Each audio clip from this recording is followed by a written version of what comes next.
Salut tout le monde, j'espère que vous allez bien.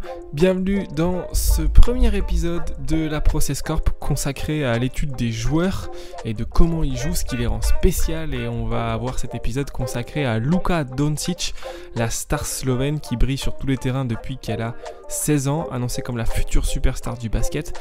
Et on va vous révéler ses secrets ensemble, ce qui le rend spécial parce qu'on va pas se mentir, sur le papier, il a rien de plus que beaucoup de gens.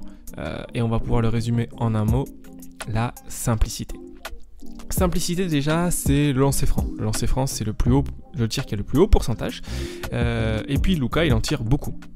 Il en tire 9,3 par match.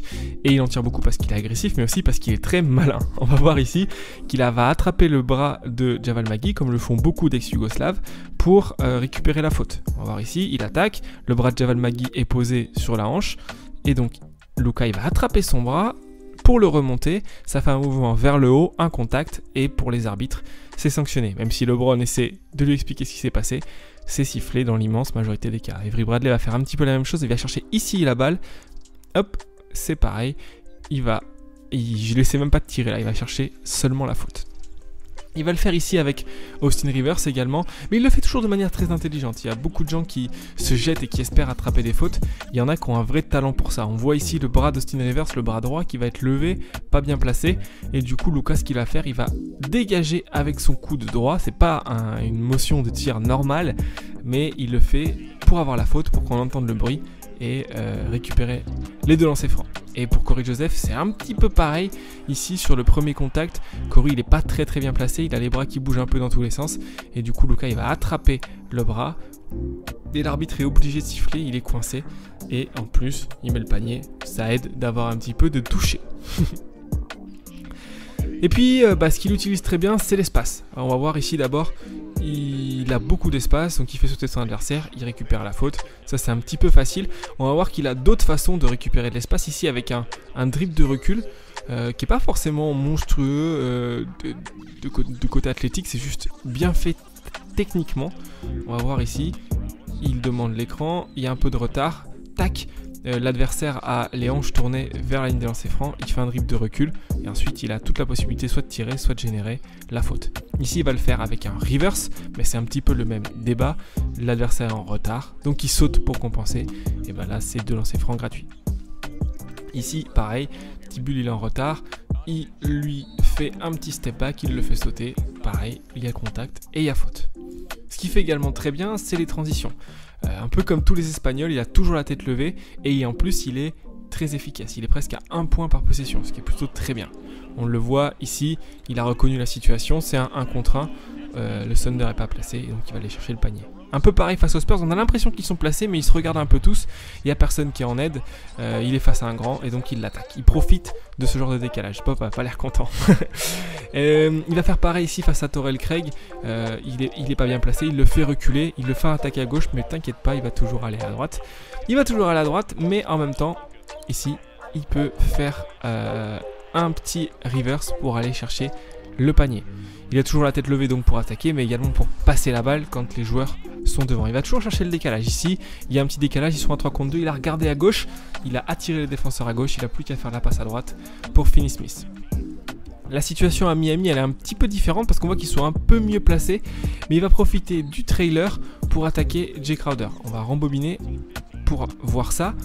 Adebayo ici défend, parle avec Jimmy Butler pour changer. Il y a un petit peu de confusion. Il va attendre le trailer.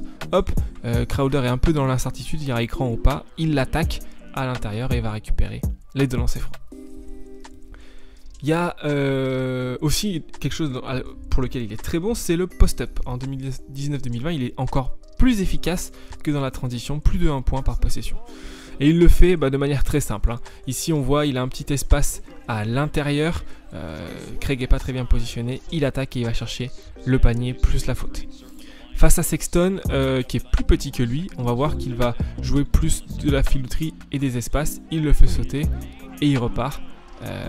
Bon, il regarde toujours l'arbitre, hein. Ça c'est un peu son seul côté négatif. La quatrième chose qu'il fait très bien, c'est qu'il a un gros QI basket. Il fait beaucoup de passes décisives. Il en est à 9 passes décisives par match sur la saison 2019-2020. C'était le 3e meilleur passeur de la ligue et il a continué dans cette lignée avec un gros QI. Ici, on va le voir sur un écran un petit peu basique. On va voir que le timing de cette passe, il est absolument parfait. On va revoir, c'est un curl, donc son défenseur le suit. Il y a une aide de Valanciunas ici dans l'écran, vous le voyez. Donc là, il reconnaît que c'est un curl, donc Valanciunas va aider son défenseur, mais ensuite va revenir vers l'intérieur. Regardez. Donc là, il attend que Valanciunas reparte, il attend, et au moment où Valanciunas va repartir, il fait une passe à Turner qui a un avantage, et donc il met les 2 points. C'est un layup facile, juste parce que le timing de la passe est parfait. Ici, face à Seth Curry, c'est un peu le même principe. Le timing est bon, mais c'est surtout qu'il va le chercher. Il le voit très tôt. On rembobine. On va le voir ici, regardez, il a un petit regard à droite, tac, il l'a vu. Il sait qu'il a un très bon shooter à droite, donc il va profiter du décalage, comme on l'a vu ensemble tout à l'heure. Il va attaquer fort la peinture pour que tous les défenseurs rentrent dans la raquette, et avec un tir comme ça, c'est un tir d'entraînement pour Seth Curry, et là c'est un pourcentage à 50-60%, c'est des tirs beaucoup trop faciles pour lui. Ici pareil, on voit qu'il y a un décalage, ils sont un peu perdus sur la gauche, il y avait un 2 contre 1, il a attendu que le défenseur fasse son choix. Ici pareil, il y a un joueur qui est derrière, donc il va y avoir un 2 contre 1 quelque part, il va y avoir un joueur tout seul, regardez, il le voit, il s'arrête, il le cherche, il est où? Ok, il est là, et c'est 2 points faciles pour Maxi Kleber. Là c'est un petit peu pareil, mais sur une autre situation, il va chercher le décalage, on voit que DeMar DeRozan il est dans l'aide, mais il n'est pas vraiment en train de regarder la balle, donc 3 points faciles. Quand il y a des oublis défensifs comme ça, il faut vite aller les faire sanctionner. La 5e chose, c'est les pick and roll.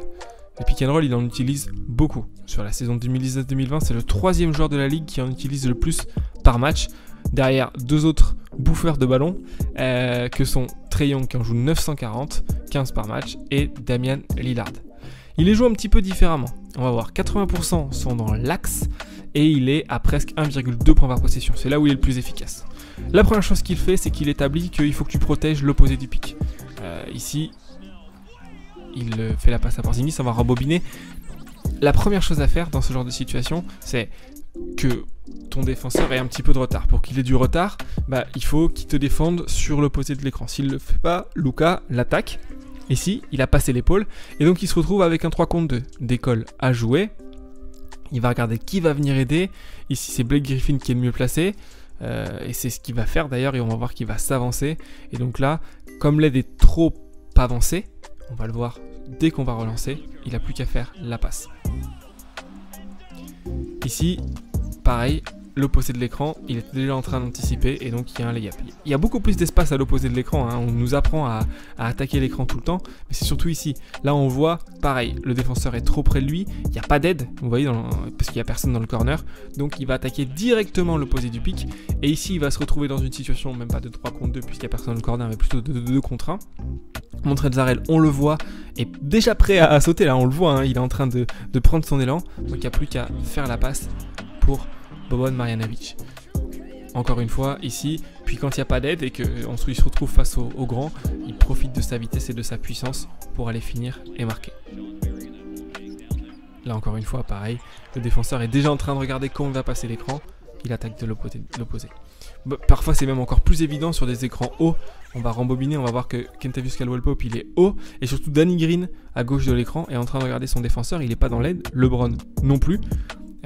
Et Caldwell-Pope il est passif, vous voyez ici, il bouge pas ses appuis et il est déjà en train d'anticiper, on le voit, son pied droit est devant son pied gauche, il est parti pour aller vers Porzingis, et donc il attaque sa jambe et il n'y a plus qu'à aller marquer.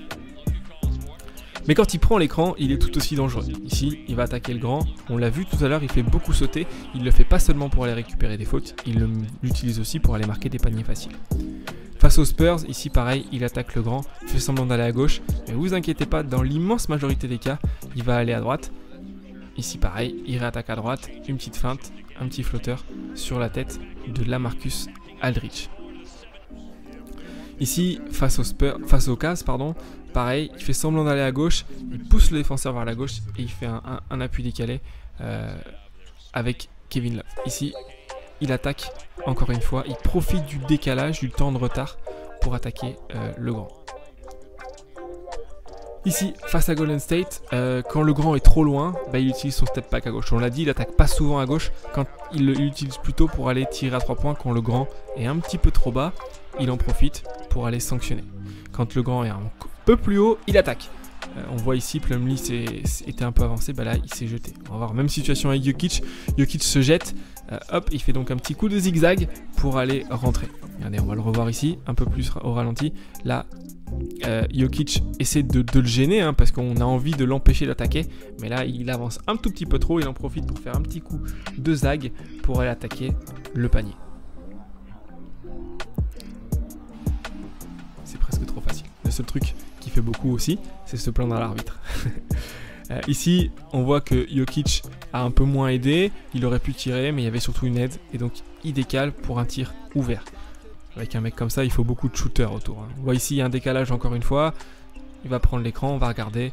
Les deux sont sur lui. Le rôle est facile, il n'y a plus qu'à lancer la balle en l'air. Ici, encore une fois, on va voir un pick and roll avec Porzingis. Vous voyez ici, Lonzo Ball passe au-dessus. Le grand aide. Donc il peut ni tirer ni attaquer. Et donc il a feinté du regard l'aide de Jrue Holiday pour envoyer la balle au niveau de Kristaps Porzingis. Ici pareil, ils sont les deux sur lui. Il sait que Porzingis est derrière. Il envoie la balle par-dessus de la tête. C'est pas forcément très compliqué. Mais par contre c'est réalisé avec une telle précision. Il sait qu'il n'y a personne derrière. Hop. Elle passe pas très loin en portant de la tête de Sexton, mais bon, il y a tellement peu de joueurs qui font ça qu'il est difficile de s'attendre à ce que la balle arrive. Et après, un tir aussi facile pour Porzingis, c'est ficelle. Ce qui fait aussi beaucoup, un peu dans le même style que les pics, mais c'est l'isolation. Il attaque 40% du temps main droite et 40% du temps il tire. C'est ce qu'on vous disait tout à l'heure. Attaque main droite ou step back à gauche. On va en voir un petit peu l'exemple ici. Là le défenseur est un peu trop près, il l'ouvre trop, il attaque. Il attaque fort sur sa main droite.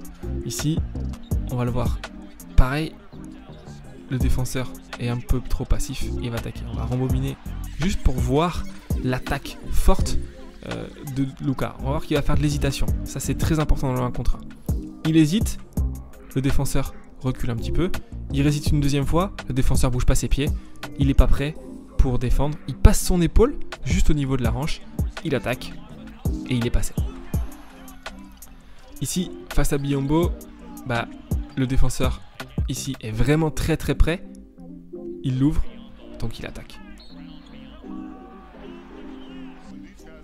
Face au grand, ici encore face à Clint Capela, pareil, c'est un petit peu la même situation, en plus il prend une bonne mandale dans la tête, mais ça n'empêche pas de mettre le N1.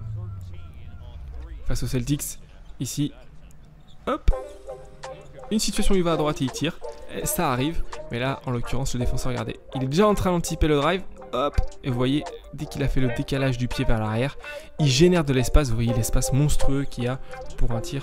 C'est vraiment ce qui fait de mieux, il analyse vraiment la position du défenseur pour venir soit l'attaquer s'il est trop près, et passer son épaule en fonction de si ses pieds bougent ou pas, ou alors faire son step back à gauche. Hop, vous voyez ici, il est parti vers la gauche, les pieds ont été un peu passifs, il est reparti vers la droite. Ici face à Whiteside, on va voir l'opposé, c'est-à-dire Whiteside bouge pas ses pieds, mais il est trop loin, et donc du coup il se génère son tir. Il en fait pas beaucoup, il sait ce qu'il fait, il fait des choses simples, c'est-à-dire le step back à gauche ou l'attaque. C'est son move, il le maîtrise très bien, et il va le faire ici face à LeBron James. Pareil, on voit que les pieds de LeBron sont un peu passifs, il est aussi un peu loin. Regardez, il a anticipé LeBron, il est en train d'essayer de contrer, mais il peut pas, il a créé trop d'espace avec son glissement sur le step back à gauche. Ici, là aussi, c'est pareil, le step back. Ici face à Zion Williamson, un petit peu la même chose. Encore une fois, l'espace est grand, il attaque. On va voir également que il va regarder quand les défenseurs sont loin. Regardez, on le voit, il est en déséquilibre avant, ici, et il continue de mettre ses tirs. Et il va également très bien profiter du tournage de hanche. Hop, vous voyez, quand il est en retard, le défenseur, et qu'il le suit dans l'attaque, il va tourner son bassin vers la ligne de fond, et une fois qu'il fait ça, il peut pas revenir, c'est-à-dire qu'on peut pas retourner son bassin dans l'autre sens. Ça, c'est quelque chose que les grands attaquants regardent beaucoup. On va le voir encore ici, on va avoir un très très bon exemple, c'est pour ça qu'on ralentit, regardez. Tac, le bassin, il est déjà dans l'attaque, donc il peut pas retourner son bassin et revenir, ça prend trop de temps, alors que Luka, il a juste à faire un pas de recul. Ici, pareil, le défenseur de Utah était vraiment parti, hein, et donc le step back est obligatoire, et il le fait un petit peu pareil ici avec Avery Bradley.